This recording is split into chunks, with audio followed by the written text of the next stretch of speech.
Assalamualaikum warahmatullahi wabarakatuh. Perkenalkan, nama saya Saunda Husain Najwan dari kelas Praktikum Pemrograman Web 1B2 Angkatan 2024 Prodi DRPL Sekolah Vokasi Universitas Gadjah Mada.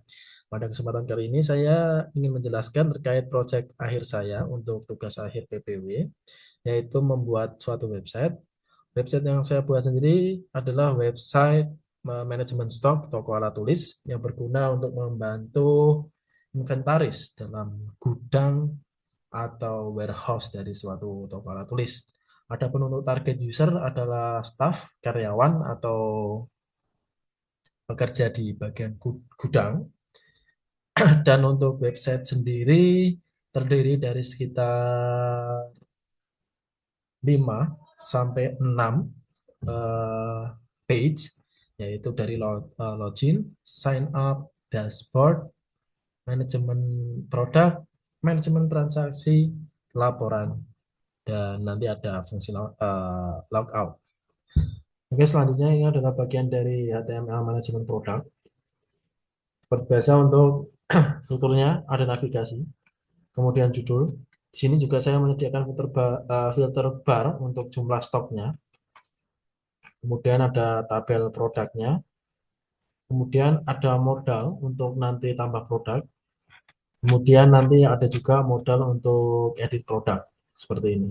Untuk manajemen supplier, nanti formatnya kurang lebih sama dengan yang tabel produk seperti itu, kecuali bagian navigasinya. Supplier juga sama. Kemudian ada hapus produk dan juga ada yang hapus supplier seperti itu. Dan ada juga yang edit produk, jadi nanti juga sama seperti edit produk, kita ngambil ID-nya untuk diisi data nantinya. Nah, supplier juga. Kemudian ada save atau edit produk, ini maksudnya waktu pengesavean untuk di post nanti ke file edit produk, dan juga yang supplier. Kurang lebih seperti ini untuk CS-nya. Lanjut ke manajemen produk PHP. Di sini untuk menampilkan data manajemen produknya ya. Seperti ini untuk SQL-nya atau SQL-nya. Di sini ada coalesce, maksudnya ketika nama supplier kosong maka akan diisi kosong. Seperti itu. Kemudian ini untuk yang bagian edit. Di edit ada dua metode, yaitu get dan post. Get ini maksudnya jadi ketika kita memanggil formnya tadi, form editnya, maka kita ngambil data-data dari produk. Di sini sudah ada SQL-nya ya. Ngambil semua produk yang dimana produk ID-nya adalah ya produk ID yang ada di ketika kita editing itu dipanggil agar terisi dulu formnya. Setelah itu ketika kita save edit akan dilakukan metode post. Nah, ini akan diterima di sini else if ini. Akan dicek mengenai nilai, yaitu kalau kosong akan diisi sesuai dengan pernyataan di sini. Kemudian apabila supaya di kosong ya akan ditulis supaya di kosong di ketika drop down-nya itu tidak dipilih. Kemudian jika sudah semuanya terisi akan dimasukkan di sini untuk diupdate ke produk dengan SQL semacam ini, diupdate semuanya. Kemudian selesai. Di sini untuk pesan-pesannya. Selanjutnya ke delete all. Di sini sudah seperti ini saja untuk PHP-nya. Delete from product seperti itu untuk SQL-nya. Kita lanjut masuk ke hapus. Di sini sama.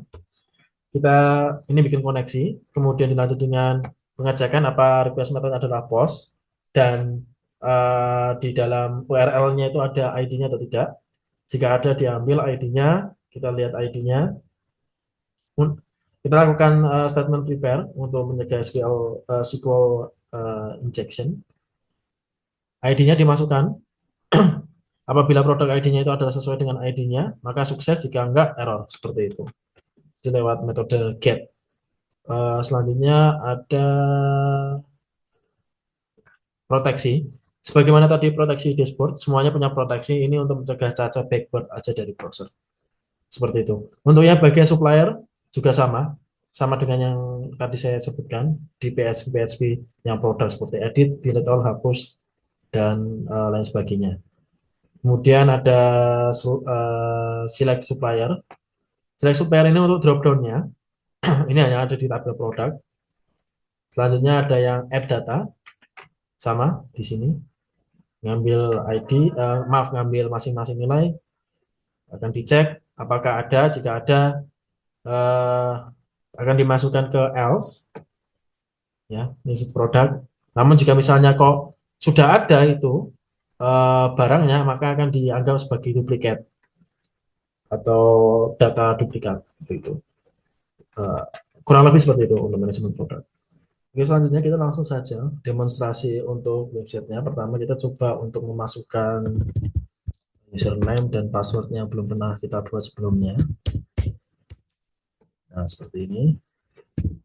Apakah bisa? Dan ya, user tidak ditemukan, sudah muncul bahwa user tidak ditemukan. Kita langsung aja ke sign up here. Terus kita masukkan username kita yang baru, kucing, terus password aku, kalau nggak 6 karakter, apakah bisa? Yap, password harus 6 sampai 20 karakter dan username tidak boleh kosong. Oke, kita keluar. Mana kalau nggak sama antara confirm password dengan passwordnya, ya konfirmasi password tidak cocok. Oleh karena itu kita harus samakan. Oke, akan muncul pesan pendaftaran berhasil. Kemudian kita dilempar ke login. Kita masukkan username yang baru aja kita buat. Dan harusnya masuk. Ya, kita masuk ke dashboard. Di sini adalah tadi yang kita masuk adalah ringkasan. Di sini adalah ringkasan penjualan secara global dan ada keterangan COGS atau cost of good plus miscellaneous expenditures itu untuk keseluruhan tahunnya adalah 3.600.000. Jadi ini total penjualannya, ini total pembeliannya, total penjualan dikurangi total pembelian sekitar minus 498, kemudian dikurangi 3.600.000. Jadi laba laba bersihnya adalah negatif 4.098.000. Di sini manajemen produk untuk sebagai ringkasan aja ya untuk dilihat. Di sini ada nama produk, ID produknya, kategori, supplier, stok satuan, harga jual, harga beli. Harga beli selisih 1.000 dari harga jual seperti tadi ya yang dijelaskan di kode kalau beda. Di sini fitur search-nya nyala semua. Search, pagination, table untuk sortingnya seperti ini. Ini dari data table. Bisa kita mencari, saya mau mencari pensil, akan keluar semuanya pensil. Atau kita akan nyari perusahaan, Gramedia, akan muncul. Kita menulis harga misalnya 4.000, tidak bisa ya, jadi disesuaikan dengan rupiahnya. Ya, di situ ada yang muncul harga 4.000 yang ada atau yang ada angka 4-nya di sini seperti itu. Baik, ini kalau mau tampilan 10,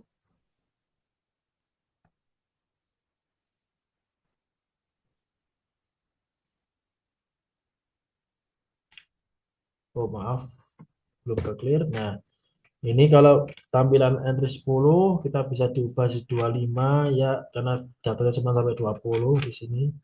Di sini ada keterangan tentang entries-nya ya. Kita balikkan lagi ke 10 ya, seperti ini. Ini pagination-nya juga bisa. Kita coba ke manajemen produk. Ya, disinilah kita akan mengubah datanya. Ini untuk ngedit-ngedit produk dan lain sebagainya. Dan yang di bawah adalah untuk yang supplier. Kita coba untuk apakah bisa filtering stoknya. Misal saya mau filter yang kurang dari 10, yap, muncul hanya satu. Bagaimana kalau yang 5, 1 sampai 100, ya ini dia datanya. Kemudian bagaimana jika lebih dari 100, ini dia. Jika all, maka semuanya. Maka berjalan dengan baik filteringnya. Untuk supplier tidak ada filtering, ya kita cukup mencari saja di sini bisa. Lanjut, bagaimana kalau kita lihat dulu yang manajemen transaksi. Jadi sini adalah penjualan. Jadi ketika produk kita berhasil terjual, artinya ada orang yang mau beli. Ini dia data totalnya di sini. Total, harga jual, nama produk, ID detail penjualan, dan ID penjualan atau ID notanya seperti itu. Sedangkan yang di sini untuk manajemen pembelian, artinya kita nyetok, kita yang membeli barang untuk stok barang kita atau mungkin kulaan bahasanya. Di sini dia data-datanya seperti ini. Oke, terus kemudian ada laporan. Laporan ini untuk keseluruhan. Jadi ada ringkasan yang pertama, ini total penjualan, pembelian, laba kotor, laba bersih, dan total stok. Ini untuk total penjualan sampai laba bersih, ini adalah secara global, artinya seluruh, maaf, sepanjang tahun. Artinya seluruh bulan seperti itu. Sedangkan yang bawah ini untuk bulanannya. Nah, lalu kenapa ini sama? Ya, karena kita belum melakukan filtering. Makanya kesama dengan yang global. Yang di paling kanan ada total stok, itu adalah jumlah stok kita, dan total jenis produk adalah berapa banyak jenis produk yang kita punya seperti itu. Di sini sudah ada keterangannya ya, 3.600.000 untuk yang tahunan, untuk bulanannya adalah 300 seperti itu. Misalnya gaji karyawannya, biaya maintenance dan lain sebagainya. Di sini ada laporan penjualan bulanan. Di sini kalau kita tidak pilih bulan atau mencet all, maka yang muncul adalah keseluruhannya, keseluruhan bulan ya. Dan ini terintegrasi dengan yang di bawah. Jadi ketika kita pilih bulan Januari, kosong karena tidak ada data di bulan Januari, di sini juga kosong. Di sini juga ikut ke Januari ya, dan juga tidak ada data di bulan Januari, di kosong. Nah, di sini kelihatan kan perubahannya. Total penjualan bulanan, pembelian bulanan, apa kotornya nol semua kan, memang nggak ada data. Minus 300 karena ya expenditure bulanannya ya. Kalau misalnya kita ganti ke bulan Mei, oke, keluar di sini 455.000 dengan 27 produk terjual, dan kita melakukan 1.108.000 rupiah pembelian dengan 71 produk. Nanti di sini mengikuti. Nah, mengikuti 455 1 juta minus minus dan lain sebagainya seperti itu. Ini untuk detailnya, jadi kita bisa tahu ini seperti nota. Nah, akan muncul. Jadi di tanggal sekian dengan ID penjualan atau ID nota sekian, maaf SL01, totalnya 13.000 dengan rincian sebagai berikut. Tuh. Dan ini detail ini adalah detail ya dari tadi transaksi itu manajemen transaksi. Kalau kita nambah penjualan ya nanti detail-detailnya akan muncul di sini. Jika tanggalnya sama gitu ya. Dan ID-nya maaf jika ID notanya sama seperti itu. Ini per ID. Jadi satu tanggal bisa banyak ID pembelian, maaf ID penjualan atau nota. Ya, karena logikanya seperti ini. Dalam satu hari itu tidak hanya satu orang yang beli, bisa jadi lebih dari satu. Misal ini ada orang yang pertama dan ada orang yang ke-20 ini. Ini mohon maaf ya, secara kronologis salah, tapi maksud saya ini untuk kebutuhan data saja. Seperti itu. Itu kurang lebih analoginya seperti itu. Untuk yang pembelian bulanan sama sama sebenarnya seperti ID, seperti penjualan tadi. Ini notanya. Jadi kita kulaan atau membeli barang dari suatu supplier seperti itu. Di sini akan dimunculkan yang suppliernya sama saja, gitu. Kenapa nggak bisa beda? Kenapa kok yang BU001 tuh hanya yang ACM saja, meskipun detail pembeliannya beda, tapi ID pembeliannya sama dengan supplier sama? Ya, karena ini kan adalah nota. Jadi logikanya adalah ketika kita beli barang kepada perusahaan yang sama, maka notanya satu, benar kan? Kalau perusahaannya beda, maka notanya berbeda. Misal ada perusahaan A dan perusahaan B gitu. Otomatis nota untuk perusahaan A dan nota perusahaan B ya otomatis beda. Tapi apakah kita kalau membeli barang berbeda di supplier atau perusahaan yang sama notanya ganti? Ya enggak, notanya tetap jadi satu. Kecuali pembelian itu dilakukan di hari yang berbeda seperti itu atau di waktu yang berbeda. Dan kalau yang perusahaan B juga sama, dia nota sendiri seperti itu. Logikanya seperti itu. Jadi tiap nota itu mewakili tiap supplier. Tidak bisa satu nota dipegang dua supplier atau tapi bisa satu supplier memegang dua nota.